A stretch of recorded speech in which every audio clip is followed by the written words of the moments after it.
Однажды жил-был на свете портной, честный да работящий малый. Звали его Жан, и была у него жена, женщина красивая, но ленивая. Ее звали Жанной. Стоило только портному рано поутру выйти за порог, как жена его тут же заваливалась спать и вставала потом не раньше полудня. И если вы думаете, что после этого она принималась за работу, то вы сильно ошибаетесь.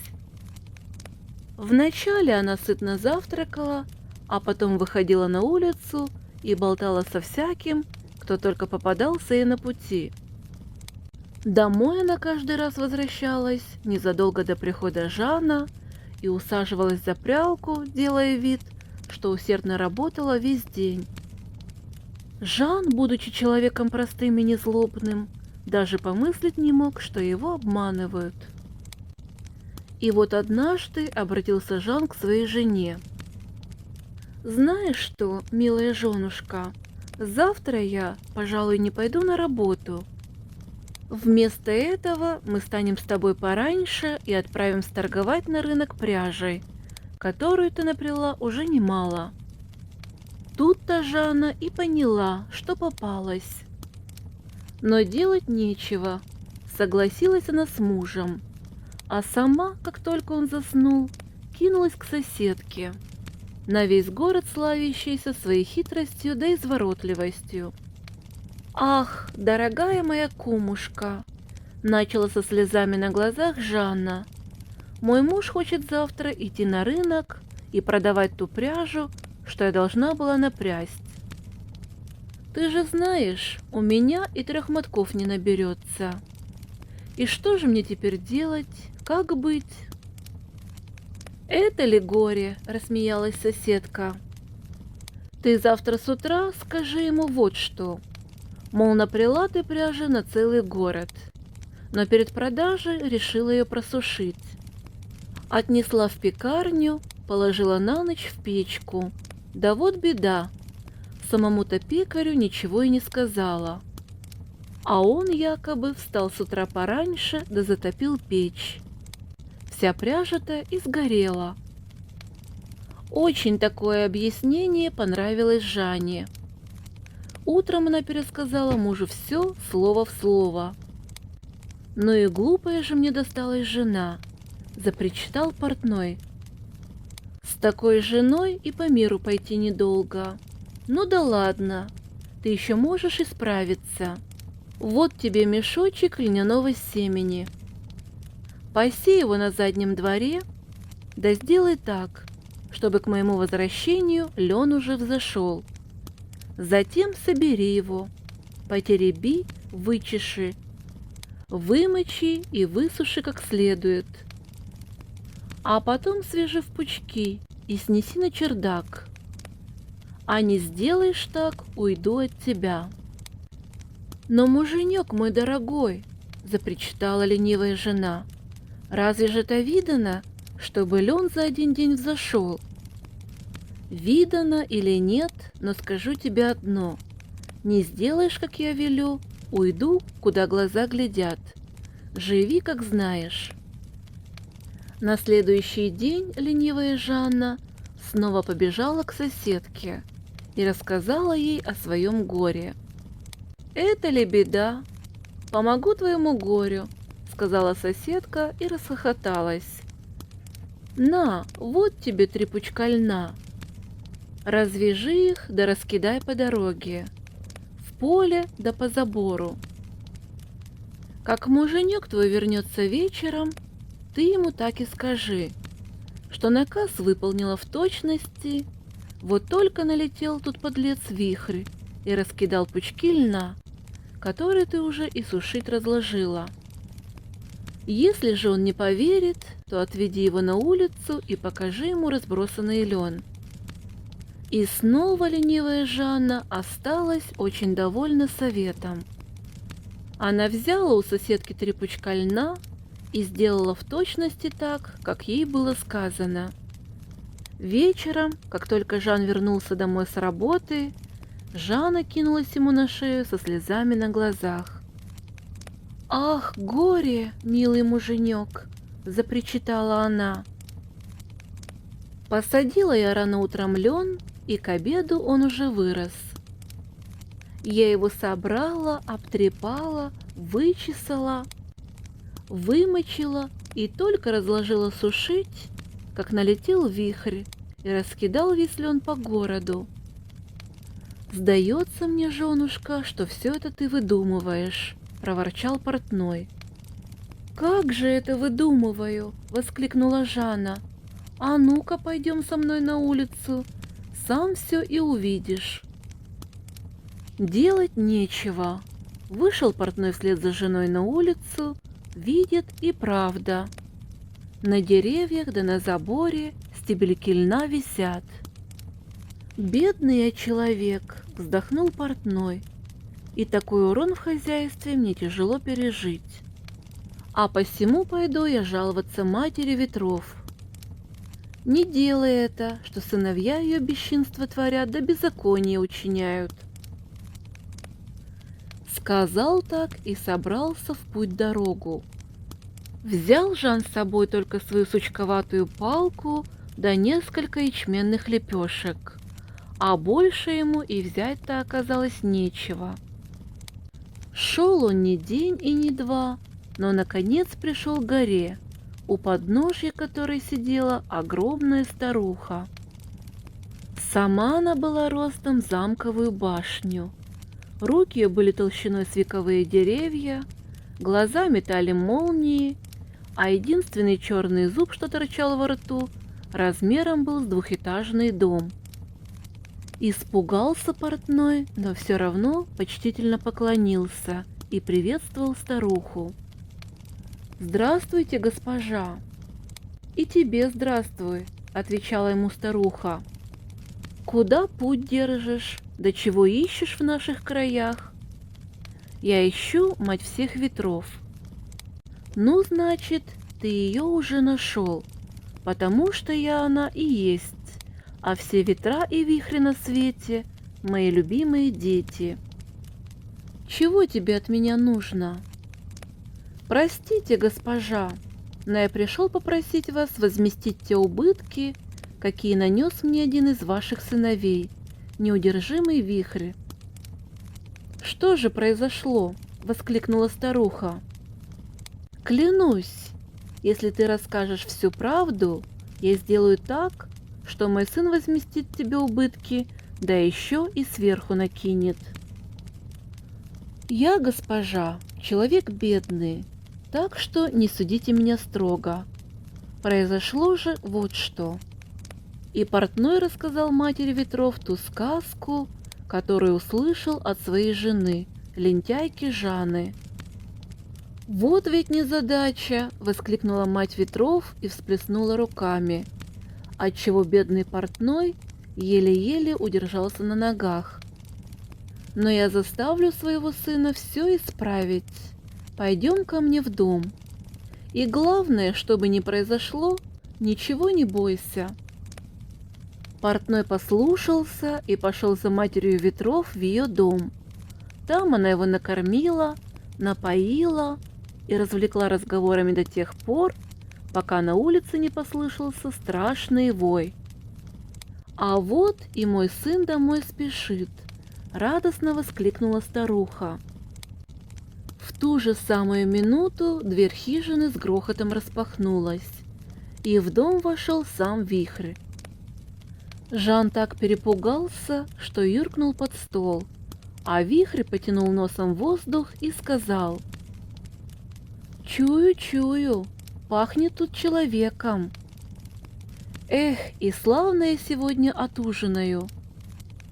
«Ну уж нет, сын мой, как бы не так», — возразила мать ветров. «Ты не тронешь этого человека. Напротив, ты перед ним извинишься и возместишь ему все убытки, потому что, по правде сказать, нанес ты ему немалый урон». С этими словами она нагнулась и вытащила из-под стола бедного Жана, который был ни жив, ни мертв со страху.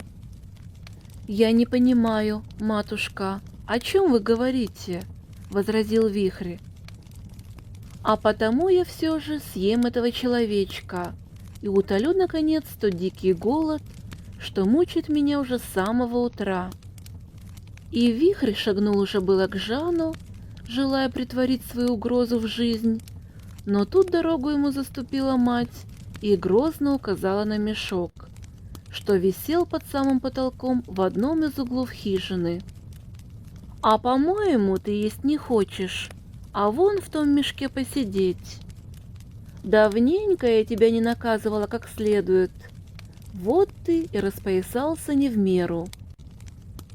Испугался Вихрь материнских угроз и тут же присмирел.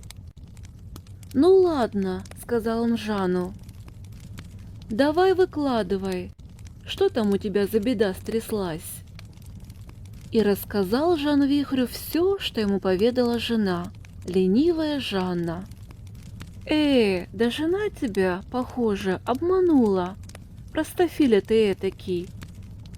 Я давно не бывал в вашем городе, а потому не мог тебе и убытков причинить. Но братья мои, ветра, рассказывали мне, что жена твоя, вместо того, чтобы работать, целыми днями только с соседками языком чешет. Но ты, я вижу, парень добрый, честный и трудолюбивый, а потому я тебе помогу. Видишь, в углу ослик стоит, забирай его, а как понадобятся тебе деньги, постели у него под хвостом носовой платок и скажи: «Ослик, ослик, сделай как должно». Обрадовался портной, поблагодарил Вихря и его матушку за столь щедрый подарок и отправился домой, весело напевая. Отойдя от хижины Вихря и его матушки на порядочное расстояние, портной решил проверить, чем же так замечателен подаренный ему ослик. Он привязал животное к ближайшему дереву, постелил под его хвост платок и сказал: «Ослик, ослик, сделай как должно». И только он так сказал, как на платок тут же посыпались монеты, серебряные вперемешку с золотыми. Радости портного не было предела. Никогда он еще не видел сразу так много монет. Он быстро собрал монеты, завязал их в тот же платок и поспешил к постоялому двору, потому что на землю уже надвигалась ночь. На постоялом дворе Жан взял себе лучшую комнату и заказал сытный ужин да кувшин доброго вина. Однако не забыл и про ослика, наказав слуге присматривать за осликом, как за родным сыном. А так как портной был не только добрым, но еще очень простым малым, подумав немного, сказал слуге: «И еще ни за что на свете не говори ему: ослик, ослик, сделай как должно». С этими словами довольный портной ушел ужинать в свою комнату, а слуга крепко задумался. Уж больно странным показались ему последние слова богатого постояльца. Поэтому, когда окончательно стемнело, он пробрался в хлев, наклонился над осликом и прошептал: «Ослик, ослик, сделай как должно». И только он это сказал, как на землю с-под хвоста ослика посыпались монеты, серебряные вперемешку с золотыми. «Вот так-то так», — подумал слуга и бросился будить хозяев. Они втроем подивились на чудного ослика, а потом быстро порешили подменить одно животное на другое. Благо, портновский волшебный ослик ничем не отличался от всех прочих ослов. Сказано, сделано. Наутро ничего не подозревающий портной проснулся, собрался в дорогу и уже к вечеру был дома. Там-то на него и напустилась жена с угрозами да обвинениями. «Добрые люди, посмотрите-ка на этого негодяя, который наконец-то вернулся домой к жене, которая здесь уже с голоду помирает. кричала она на всю улицу. «И где же тебя это черти носили, любезный муженек? Не кричи, лучше пойдем со мной, я тебе кое-что покажу. И знаешь, похоже, с этого дня все наши беды остались позади. И теперь мы заживем не хуже самого богатого купца, а может статься не хуже и самого короля». Конечно, Жанна ни слова не поверила, однако же все же пошла за мужем, а он привел ее к ослику, мирно стоящему во дворе. Постелил тому под хвост носовой платок и сказал: «Ослик, ослик, сделай как должно». Но ничего не произошло. Тогда портной во второй и в третий раз сказал волшебные слова, и опять ничего. Расстроился Жан сверх всякой меры, а тут еще жена на него напустилась с бранью да с кулаками. «Никак ты надо мной издеваться вздумал, Ирод проклятый?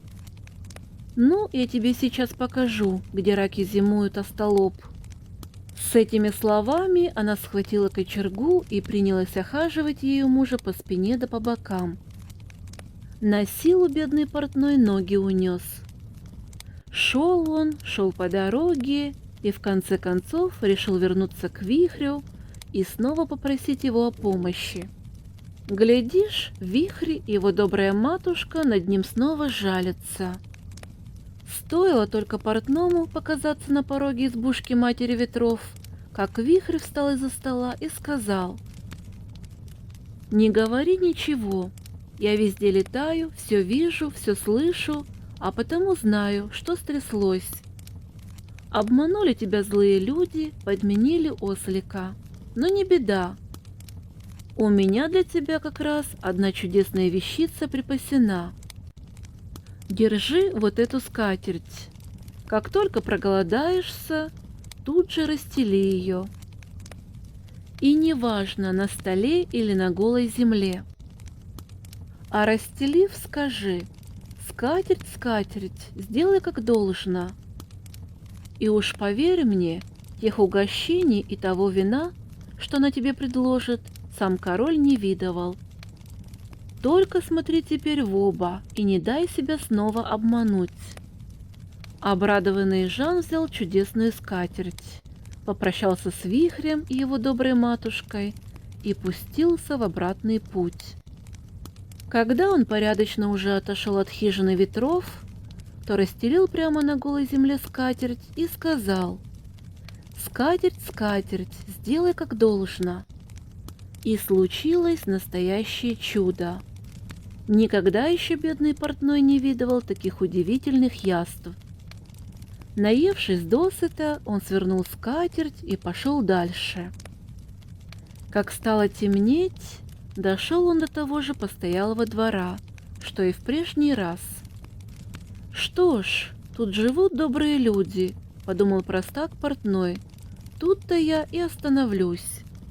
А случилось так, что на ту пору справляли на постоялом дворе свадьбу хозяйской дочери. И всех, кто заглядывал только на огонек, довольные родители невесты звали к столу. Позвали они и портного. Добряк выпил за ужином крепкого вина и, желая порадовать радушных хозяев, расстелил на столе свою чудесную скатерть и громко сказал: «Скатерть, скатерть, сделай как должно». Никогда еще ни хозяева постоялого двора, ни их гости не ели столь вкусного угощения и не пили столь прекрасного вина. А потому бесчестные хозяева, как только Жан заснул, выкрали у него скатерть и снова при помощи своего хитрого слуги. Наутро Жан проснулся таким же бедным, как и родился на свет. Наконец-то он понял, кто оказался виновником всех его несчастий, понял и горько расплакался. Но делать нечего. Собрался он в дорогу и пошел обратно к дому Вихря. «Уж лучше пусть Вихрь меня проглотит, чем дураком на свете жить», — решил бедный портной. Когда он подошел к хижине матери ветров, то понял, что вихрь его уже давно поджидает. «Вижу, опять тебя, простака, обманули», — со вздохом сказал вихрь. «Знаешь, никому другому я больше не стал бы помогать, но ты, парень, неплохой, а потому же я все-таки сделаю так, что все твое добро к тебе вернется. На тебе волшебную дубинку. Ты только скажи: дубинка, дубинка, сделай как должно», как она в ту же секунду накинется на твоих врагов и будет их калашматить до тех пор, пока ты сам не скажешь «довольно». Обрадовался портной, схватил дубинку и, поклонившись до земли вихрю и его доброй матушке, побежал обратно на постоялый двор. Завидели его хозяева и очень обрадовались. «Ну-ка, жена, смотри, кто к нам возвращается», — сказал хозяин. «Это же тот дуралей, у которого мы забрали волшебного осла и чудесную скатерть. Посмотрим, что за диво он нам принес на этот раз».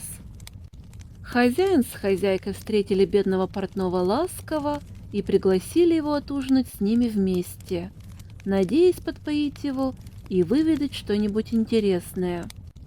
А портной и рад радешенек.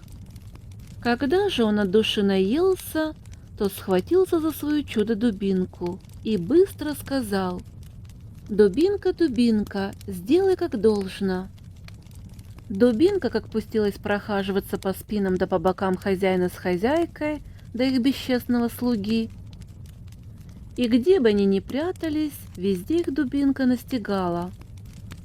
Наконец хозяева взмолились: «Милый человек, жалься над нами, все тебе отдадим, да еще сверху свои деньги прибавим. Только избавь нас от этой проклятой дубинки. А то не ровен час она нас совсем убьет». А Жан, как мы уже говорили, был добрым и сердечным малым. В конце концов он жалился над хозяином, хозяйкой и их бесчестным слугой и сказал дубинке «довольно». В ту же самую секунду упала на пол, словно и ничего не было. Воры, стеная и плача, вернули Жану все, что у него украли. С этим и возвратился Жан домой на радость жене. Должно быть, и сейчас еще живут они припеваючи, если, конечно, кто простака Жана опять не обманул.